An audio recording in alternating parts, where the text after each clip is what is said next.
साडे कल पानी कोई नहीं, सानू मोटर लवा दो, सनावना हुंदा, पानी पीवना हुंदा। रूड़ी कार दे गर्मी आई है खड़ी रमजान दा महीना, सानू मोटर ला दे, साडे घर पानी कोई नहीं, अस नावना हुंदा, पानी पीवना हुंदा।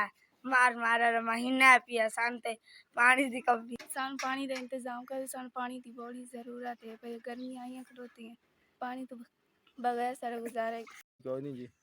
रमजान आंदा पिया जी, गर्मी है तो सारे बालां जी पानी इस्तेमाल करना जी। पानी दा बस हाल करनी जी।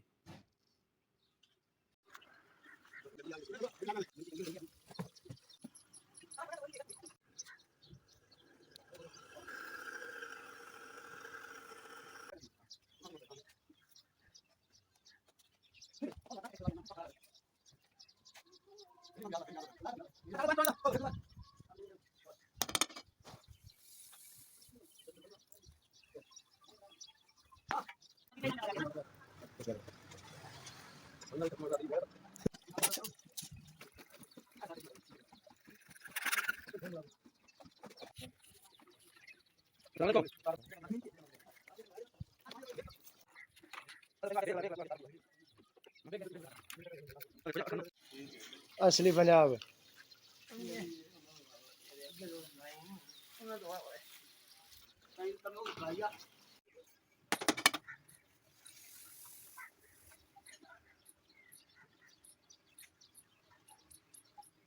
वस्सलातु वस्सलामु अला सय्यिदिल अंबिया'i वल मुरसलीन या रब्बी लकल हम्दु कमा यंबग़ी लिजलाली वजहिका व अज़ीमि सुल्तानिक या रब्बुल आलमीन। या अल्लाह ये एसवीएस की तरफ से इन भाइयों के लिए या अल्लाह ये पानी का इंतज़ाम किया गया, इन बच्चों के लिए पानी का इंतज़ाम किया गया।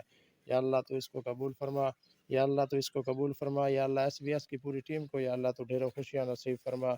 या अल्लाह एसवीएस के साथ या अल्लाह जो मिलकर इन लोगों की खिदमत कर रहे हैं या अल्लाह तो इसको कबूल फरमा, या अल्लाह तो इसको कबूल फरमा। या अल्लाह एसवीएस की पूरी टीम को ढेरों खुशियाँ नसीब फरमा। या अल्लाह एसवीएस की पूरी टीम को ढेरों खुशियाँ नसीब फरमा। या अल्लाह ये जो पानी पिएंगे या अल्लाह उनके लिए सदका जारिया, या अल्लाह तो इसको कबूल फरमा। सल्लल्लाहु तआला